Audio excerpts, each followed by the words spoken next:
Alrighty, good morning. This morning we're going to take a little look at a digital camera that I've got here with me. It is supposed to be 8K Ultra HD.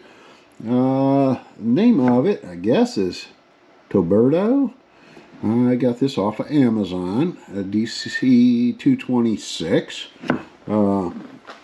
Got it in yesterday. I did go ahead and unbox it a little bit. Let me show you what all we have on here. First, it comes with the owner's manual. It's got a little convert from USB, USB-C, if you need that. It comes with a cable to get you from your HDMI out and put it into, say, a TV, something like that, if you want to get that hooked up. Comes with the charger and a USB to C connector there for charging it. A little strap. And it also comes with the bigger case. And it's got a little deflector to go over the screen or over your lens. And then we've got the basic camera.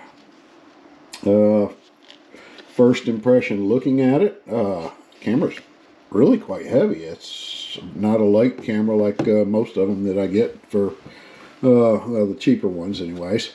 This one's not a real expensive camera. I think it was still $130-ish, I believe. It also comes with 2 batteries. I've already installed 1 battery in the camera, and it comes with a memory card, and I've already installed that, and that's installed here on one side of this or the other. I can't remember which side now it was. Let's see here. A little cover pops off, and I believe that if you look in here, that's your charging port and your HDMI out on this side. And on this side must be the other one then. See if I can get this open. Trying to do this one-handed. Oh, that's where the microphone goes into. So it does have a spot for an external mic. Let's see, where else do we find this thing at here? I guess on the bottom is where we find the SD card. So that's going to be your battery and your SD. Actually, one-handed, this is a little bit more difficult than if I'd set up a something. There we go. We got it open though. And you can see the little SD card in there and the battery. So if we need to replace that.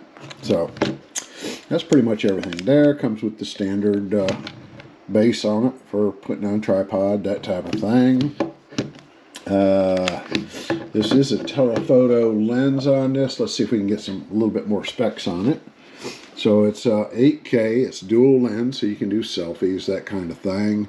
It's autofocus, anti-shake, flash lamp, and it's all touchscreen. I was thinking it told us, I don't know, I guess that's about all we can say about it on this side.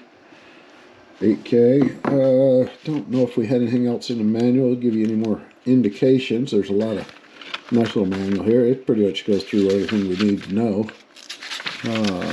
Shows all the little parts and pieces and how to program it. I think that's about it.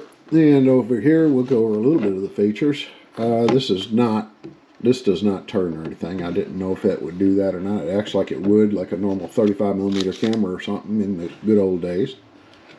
Up on top you've got different modes that you can set this to. Some of them are fast. Auto is probably the one one I'm going to use because I'm not that tech savvy. You've got your power button here on the top. You've got picture taken here, and then you've got the little knob here that activates your telephoto, and I can't remember how far that telephoto is. It's like 12 times, something like that. We'll do a little test on that, show you what that is. And if you're going to do your video, it's a simple press of that. Most of the rest of your controls are handled here on the back, whether you're wanting to do your camera front facing or back in displays. And most of your controls are right here on back and forth. If you're going to go with the playback of pictures or videos, you can hit that and it takes you straight to what you shot, and then a menu which will do the rest of it. So what I basically was hoping to do is just like a lot of cameras, I'm using a GoPro right now, so that's what I'm going to base it off of. GoPro, of course, is pretty well known and has good picture quality. And we're just going to see what the quality of picture and video is. And I'll compare the two of them. So let's take it, and we're going to turn this one on with just pressing a button. It starts on up. And that's the way that looks. And we can tell a photo in and out. And I've got all the settings are pretty much just a standard setup. So I think what we'll do is go outside. I'm going to take a picture of something and do that on both cameras, and then we'll kind of compare them and see which one looks better. So that's the plan. Let's go take a couple quick shots and see what they look like. Okay, this is a standard off of my GoPro, one I use on a regular basis.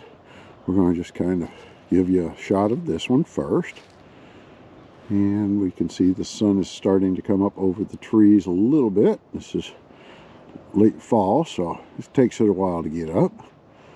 We're just going to kind of give you a quick shot around here. And that should be a pretty good sample. Okay, this is testing out the new camera. So we'll basically do the same pan around and see what the, well, the microphone and everything also picks up on. Don't know how good that'll be. So we're going to give it a true quick little glance to see which one works better, which one follows better. Stabilization and this type of thing. And this one here does have a zoom capability, so we're going to take this and we're going to zoom in a little bit just so you can see what that is. That's a pretty good bit of zoom. Zoom back out, and there we go.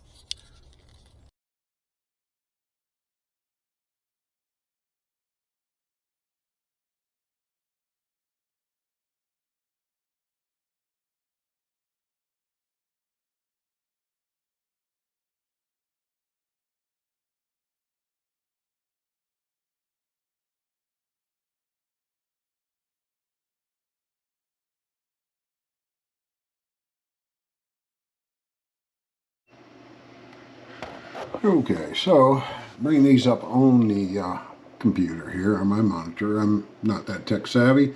I do notice that this one has a lot darker blues than the other. They're a little bit closer to each other. I was pretty much in the same spot, but I did take this just a couple of minutes later. So it has a lot more of the daylight there. Maybe that sun coming up gave me just enough, because I did have to take a trip back out there a couple minutes later. So it might have made some difference. The angle of this definitely captures more of it. There may be some adjustments that would do that. It's not a bad picture. This one here, I think on the GoPro is a little bit better. You can kind of judge that. If we look at the other picture we had, let's see here. This is the new camera over here. If we're looking at it, just actually, it looks a little bit clearer than my GoPro does at that closer up range. There again, I didn't play with any of the settings on this. It's just kind of straight out the box playing with it. That could be fine-tuned possibly. I don't know. Like I say, not a photographer, so I look for something easy out of the box. What kind of video pictures am I going to get? Both with the GoPro or the new camera that I'm testing out. So if you know how to tweak them, you probably could get better. But that right there is just kind of out of the box. No fancy settings, nothing like that. And kind of gives you an idea what it's going to do. Like I say, pretty good. The video itself that I took, I did notice that the new camera had some like little jitters in it as I was going along. I don't know if that's from trying to autofocus or what it is, but it wasn't a real smooth. I didn't quite care for that. There again, could be a setting I'm off on. Don't really know. The picture wasn't bad looking, but that's kind of what I'm seeing. So anyways, we're going to go ahead and put this out there and see what you think. I'll probably leave a link down below in the description of where you can get one if you think you want one. For the price point, it's probably not a bad little camera. So, like I say, it's very heavy, feels solid in your hand, not flimsy and cheap. It does have a flash on top. I don't know if I talked about that or not. It does have a little pop-up flash. So, that's pretty much it on the old camera. We'll play around with it some more and see what we find with it. Maybe we can figure out some more fine-tuning for it. But, like I say, for the price point, a whole lot cheaper than my GoPro was, so might be good enough for what you need it for. And we'll check with you on the next review.